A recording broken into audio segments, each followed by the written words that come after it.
আজকে গাজীপুরে কাপাসিয়াতে আমি খামারিদের দুঃখ কষ্ট দেখার জন্য আজকে চলে আসছি এবং আমরা দেখলাম যে আমাদের খামারি ভাইয়েরা লসের কারণে তাদের লস হওয়ার কারণে তারা মুরগির সংখ্যা কমিয়ে দিছে, তারা মুরগি বিক্রি করে দিছে এবং অল্প কিছু মুরগি রেখেছেন।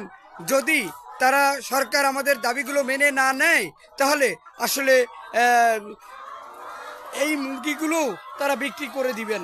এই যে একটা ডিম, এই ডিম উৎপাদন করতে একটা প্রায় 10.5 টাকা 10 টাকা উৎপাদন খরচ, কিন্তু এই ডিম বিক্রি করতে হচ্ছে তার 8 টাকা থেকে 8.5 টাকায়।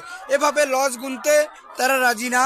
এবং এই যে দেখুন, এই যে মুরগি বিক্রি করে দিয়েছে, দেখুন এক পাশে মুরগি আছে আরেক পাশে মুরগি নেই। এই যে মুরগিগুলো কেন বিক্রি করেছেন? আমার খামার লস করার কারণে এরা এই মুরগিগুলো বিক্রি করে দিয়েছেন এবং এরা চাচ্ছেন এই ব্যবসায় আর থাকবেন না।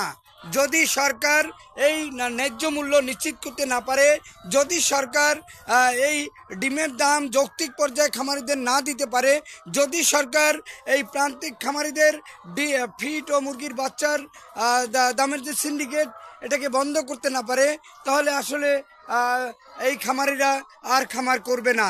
তারা